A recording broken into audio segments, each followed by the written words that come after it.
Hey everybody, Dr. Laura Dabney, here to give you practical advice on how to improve your relationships with your significant other, your kids, and yourself. You and your relationship are part of a system. If you change, the system will change, and the other person will have to change along with it. Much more effective than trying to change the other person. If you change your reactions and your approaches, you will change your part of the system. That's what we're always talking about here, how to change your reactions and your approaches. And this month, we're talking about dating after disasters. Yes, it is possible. The first video we talked about how to know when you're ready. The second one, we talked about dating after the particular disasters of death and divorce. Then we talked about the kids, must consider the kids.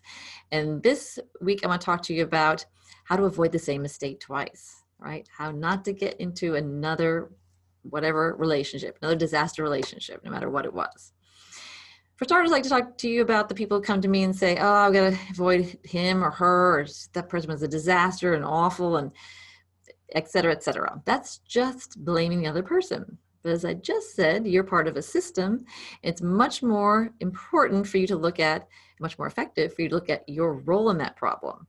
Even if they did do something disastrous, well, how'd you pick a person who would do something so disastrous? Maybe you grew apart, just grew apart. People say, like, we just grew apart. Well, why did you let it grow apart? What happened there that you didn't bring it back together? So this is very important to look at it from your vantage point and what you can do, because then you can make the change. Okay. Next thing to look at is how to avoid red flag people, right? It's very important to look at the other person with critical eye. So many people want to be forgiving, and forgiveness is a great quality, but not when you're trying to land the best relationship you can land. When there's a red flag behavior, don't minimize it. Don't just say, well, they've got all these great qualities. That's just a little thing. Take a look at that red flag. And how do we know? People always say, well, what if it is just, a quirk? We're not perfect. True. But remember, in our red flag videos, we talk about all the time testing that red flag to see if it's pink, red, or whatever. We do that by bringing it up. Instead of being so kind as to simply ignore it, say something along the lines of, this behavior is upsetting to me and kind of worries me. What is your take on it? And they might go, oh my gosh, I know. I've been trying to change this for months. I mean, it's such a problem. I get it. Oh, then you don't have a problem. That's someone who has a flaw and they're aware of it and they're trying to fix it. That's great. If they say, well, gee, aren't you critical? Or what's your problem? Well, you're not perfect either. Anything defensive or coming back at you, that's the red flag symbol billowing in the wind there. So that's the wait, that's sign to get out. Okay. And lastly, date a lot. I was shocked. Some people were telling me how